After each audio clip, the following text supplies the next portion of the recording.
This upcoming weekend's fixtures are going to be some of the most entertaining of the series. After a very interesting first weekend where only 4 teams played, we're going to see a whole new dimension to what is possible and what isn't in this coming weekend. So first off, I feel England were unlucky to lose out against New Zealand, and New Zealand would have to do a lot of work to actually upset Ireland when they play them at home as the first fixture of this weekend.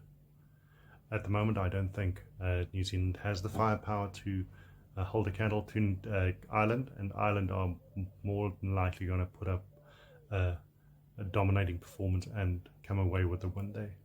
They are just too well disciplined, too well drilled, and they play exceptional rugby all over the park. The England-Australia game might be an interesting one, but Australia haven't evolved enough. Under their new coaching staff, they will get better, and they have slowly but surely been improving over the past year, but they're still far away from being the complete package. So we still need to wait and see if Australia is going to upset anybody during this end of year tour, but coming up against England and the way that England played last weekend, it's not likely going to be any other way than England coming away with the win there. The Italy-Argentina game is going to be one of the more interesting ones. Now, if you have a look at the games, how they transpired during the year for the Italian team when they played in the Six Nations, there were a few that they pushed exceptionally close. They haven't really clicked 100%, but if they can pull it off, I would not be shocked if they upset Argentina.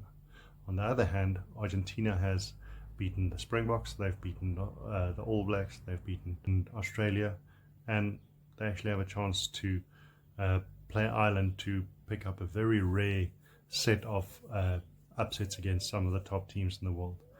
However, against Italy, I just think Argentina is probably going to have a little bit too much, and they will probably come away with the win. The France-Japan one, sadly, that's only going to go one way. France will probably run away with it.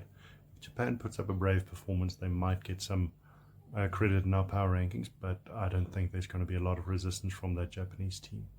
They are not the same kind of team that played in the 2019 World Cup, and they still need to find their rhythm again, and they're a little bit hit and miss at the moment. The Wales-Fiji game is going to be an interesting one for a couple of reasons. When you had a look at how Wales performed in the Six Nations, you would think that they are just going to be pummeled by the Fijians.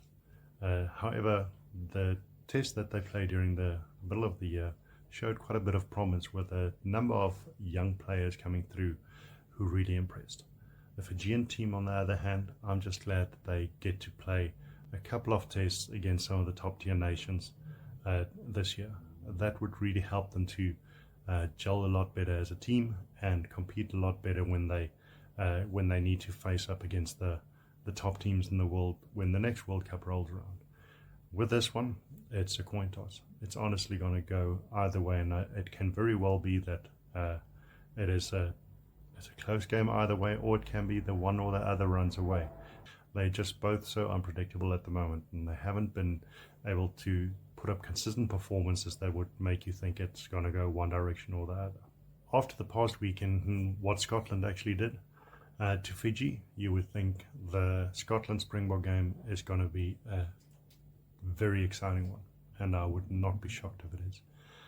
I don't think it's going to be as easy for the Springboks as they might have thought before the tour, and the performance that Scotland put up was exceptional. They were really the form team in this first weekend, and they played complete rugby throughout the 80 minutes. If they can put up the same creative type of game, South Africa is going to have to rely heavily on their defensive efforts to make sure that they stop Scotland from running away with it. But as it has proven throughout the year, I think that South Africa just has a little bit too much. They're more than likely going to play a bit of a combination of two styles. The classical war of attrition that they like doing, where they wear down teams with their physical dominance and their suffocating defense and scrums. And then on the other hand, the new dynamic that has come in with how Tony Brown has started to shape the attacking parts of that Springbok team.